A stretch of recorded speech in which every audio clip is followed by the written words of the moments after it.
In a world where friendships are supposed to be unbreakable bonds, a shocking and tragic story emerges, a tale of betrayal that defies belief. Skylar Neese was a vibrant 16-year-old girl with her whole life ahead of her. She had a close-knit group of friends and was filled with dreams and aspirations.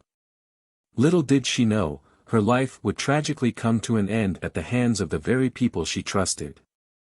Skylar's bright spirit and promising future were tragically cut short, and we'll uncover the shocking details of the events that led to her untimely tragic demise. Prepare yourselves for an exploration into the minds of those who turned from friends to killers, shattering families and a community forever. Join us as we strive to understand the inexplicable, to make sense of a betrayal that rocked a nation and forever etched the name Skylar Neese into the annals of true crime. This is a story that reminds us that even the closest friendships can harbor the darkest secrets. Stay with us as we unravel the haunting mystery of When Friends Become Killers, the Skylar Neese tragedy. Skylar Neese was a teenager from Star City, West Virginia. She was a student at University High School and was known to be a friendly, outgoing, and well-liked individual by her friends and family. She was close friends with Rachel Shoaf and Shelia Eddy, both of whom were also students at the same school. Skylar was active on social media platforms, and her online presence showed a typical teenager who enjoyed spending time with her friends, participating in school activities, and sharing posts about her life. She had dreams of attending college and had aspirations for her future. However, the course of her life took a tragic turn on July 6, 2012. On that night, Skylar Neese discreetly left her bedroom through the window to meet up with her best friends, Rachel Shoaf and Shelia Eddy, a decision that would prove fateful. For the ensuing 6 months, her whereabouts remained shrouded in uncertainty, until a chilling revelation brought the truth to light. It emerged that on the very night of her disappearance, Eddy and Shoaf had driven Skylar Neese across state lines to a secluded area in Pennsylvania, where they perpetrated a heinous act, fatally stabbing her, forever altering the course of her young life. Skylar Neese, Shelia Eddy, and Rachel Shoaf were classmates at University High School located just north of Morgantown, West Virginia. Neese had known Eddy since she was 8 years old and Eddy had met Shoaf their freshman year. The trio formed a close bond, with Neese acting as a source of emotional support for Eddy and Shoaf due to their parents' divorces. Neese, being an only child, received ample support and encouragement from her parents to develop her intellect and individuality.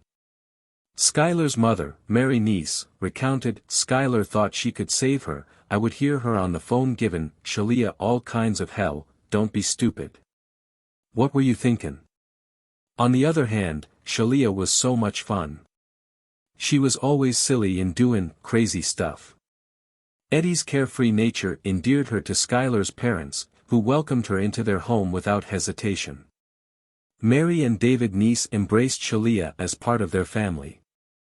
In contrast, Rachel Shoaf had a more reserved demeanor compared to Eddy. Despite her popularity and involvement in school activities like plays, Shoaf hailed from a strict Catholic family and admired Eddy's free-spirited approach. Although Shoaf and Neese experienced some degree of freedom akin to Eddy's, their limitations in this regard would ultimately contribute to Skylar Neese's tragic fate. Through the plethora of social media posts made by the trio, it gradually became evident that beneath the surface, Neese, Eddy, and Shoaf harbored simmering tensions among themselves. Skylar Neese expressed her feelings in a tweet dated May 31, 2012, stating, "You're a two-faced bitch and obviously damn foolish if you believed I wouldn't uncover the truth." In another tweet during that spring, Neese lamented, "It's unfortunate that my pals are leading lives without me." This gave Neese the impression that Shelia Eddy and Rachel Shoaf were cultivating a stronger bond without her. According to Daniel Hovater, a fellow student at UHS, the conflict between Shelia and Skylar escalated significantly. Hovater recalled an incident during their sophomore year, where he and Rachel were rehearsing for Pride and Prejudice. Rachel had her phone to her ear and was amused by something she heard, remarking, "Listen to this."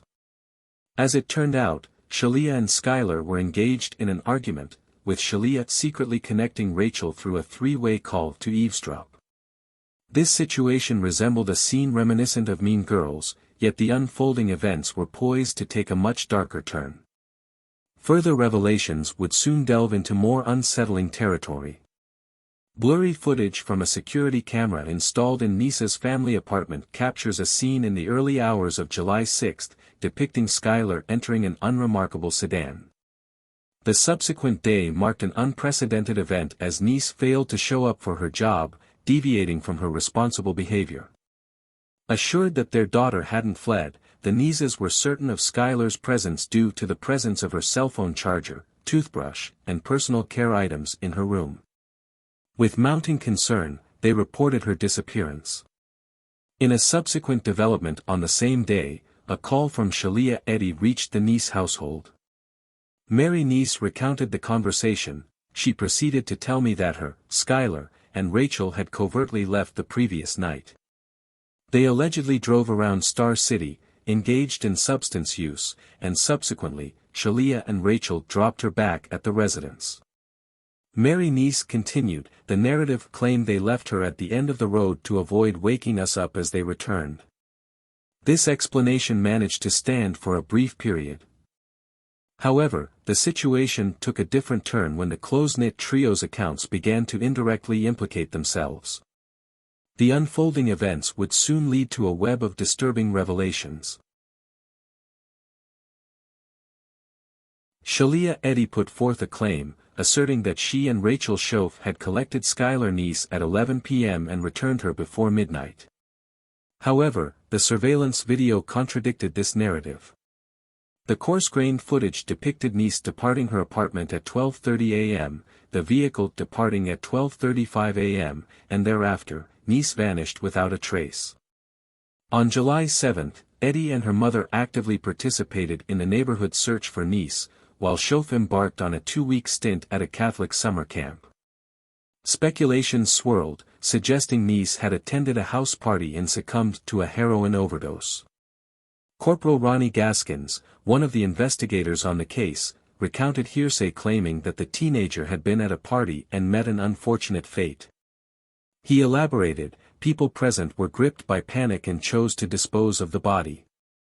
However, Star City police officer Jessica Colbank harbored a contrary intuition. She remarked, their accounts were identical, verbatim. Rarely do stories align perfectly unless rehearsed. My instinct signaled that something was amiss with Shelia's demeanor, and Rachel appeared to be consumed by fear. Nonetheless, without substantial grounds for an arrest, the police persisted in their investigation, subjecting the Neese family to a harrowing wait for the truth surrounding their daughter's disappearance. Remarkably, the girls' active presence on social media yielded some revealing insights. All three frequently engaged on Twitter and Facebook.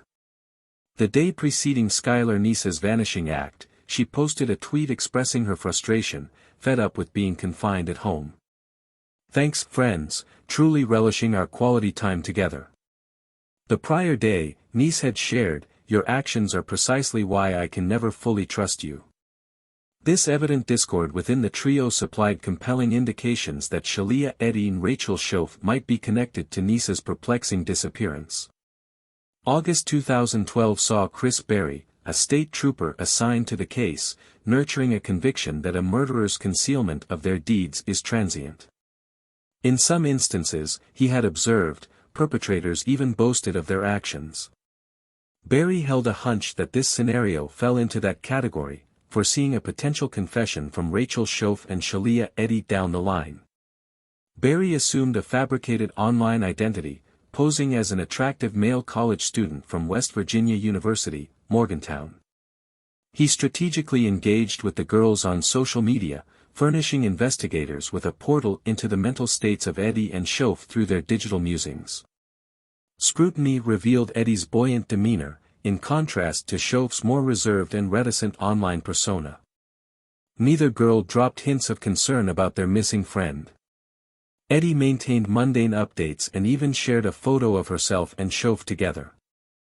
Certain posts raised eyebrows, such as one from November 5, 2012, declaring, "No one on this planet can handle me and Rachel. If you think otherwise, you're mistaken." Meanwhile, Eddy and Shoaf began encountering unsettling remarks on social media, insinuating their culpability in the murder. Twitter users directly accused them, prophesying imminent capture. Authorities continually summoned Eddy and Shoaf for interviews, gradually isolating the pair from their other acquaintances, fostering a stronger reliance on each other. Coalbank eventually recognized the car depicted in the security footage as belonging to Shelia Eddy. A comprehensive review of surveillance material from nearby businesses on the night of July revealed the same car that had collected Skylar Neese near a convenience store in Blackstone, West Virginia, west of Star City in Morgantown. However, both Eddy and Shoaf had asserted they headed east on the evening of Neese's disappearance. The girls' falsehood came to light.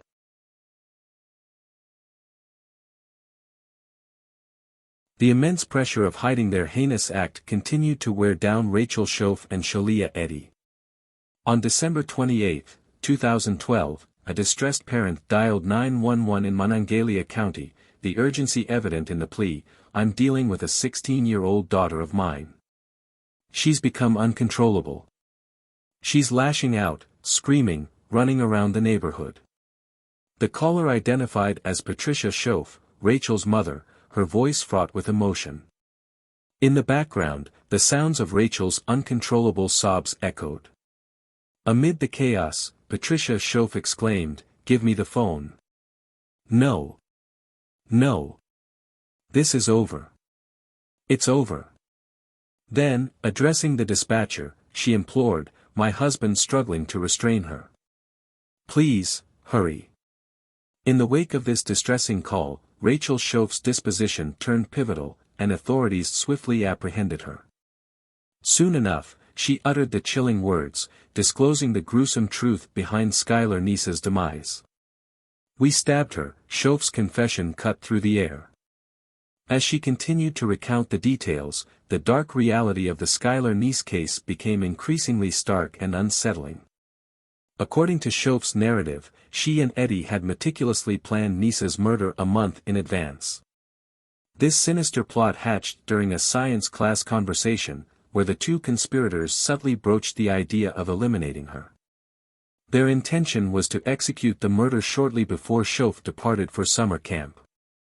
On the fateful night, Shoaf retrieved a shovel from her father's residence, while Eddy procured 2 knives from her mother's kitchen. They also gathered cleaning supplies and a change of clothing. When the duo picked up Skylar Neese, she assumed they were embarking on a casual drive for amusement. Previously, the trio had journeyed to Brave, a town across the Pennsylvania state line, to indulge in drug use. Shoaf and Eddy had concealed pipes for smoking marijuana, alongside the concealed knives. Despite the sweltering weather, Shoaf and Eddy donned hoodies, concealing the knives beneath the fabric. Oblivious to their true motives, Skylar Neese paid no heed to their attire. Upon reaching a wooded area in Pennsylvania, where Neese believed they had gone to smoke, the perpetrators cornered their unsuspecting victim. On the count of 3, Shoaf's voice broke the eerie silence. In a sudden assault, they descended upon Neese, launching a brutal attack.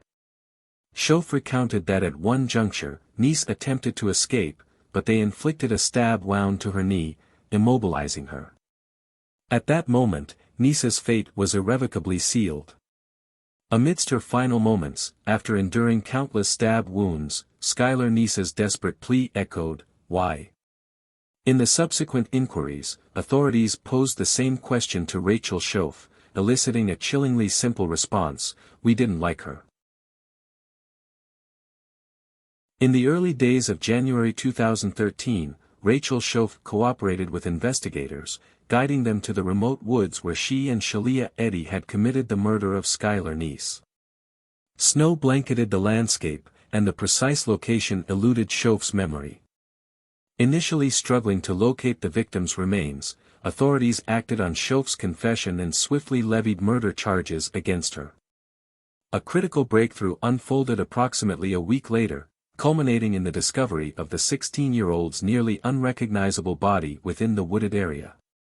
The conclusive confirmation of Skylar Neese's identity would not materialize until March 13, when a crime lab officially verified her remains.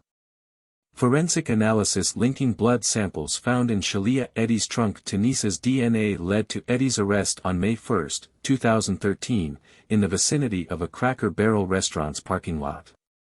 Charged with first-degree murder, she subsequently entered a guilty plea in January 2014, ultimately receiving a life sentence with the potential for parole after 15 years. Rachel Shoaf, deemed guilty of second-degree murder, was handed a 30-year sentence. David Neese, Skylar Neese's father, vehemently asserted that neither of the girls deserved leniency from the judicial system. He remarked, "They're both disturbed individuals, and they're both exactly where they should be, removed from society, confined like beasts. Because that's what they are, they're beasts." The grieving father occasionally visits a tree in the Pennsylvania woods adorned with photographs of his cherished daughter, the sole embodiment of his parenthood, tragically lost due to the envy-driven actions of her supposed closest friends. "I wanted to take this horrendous tragedy and attempt to transform it into something positive, a place where people can gather to remember Skylar and cherish the memory of the wonderful little girl she was, not the monster they treated her as." In their pursuit of justice, the Neese family contributed to the passage of Skylar's Law, which mandates that the state issue Amber Alerts for all missing children, including those not necessarily presumed to be kidnapped. While this might not have altered the course of Skylar's fate, as she was tragically murdered before her parents realized her absence, this newly established system in West Virginia holds the potential to safeguard other lives through timely notifications of missing children.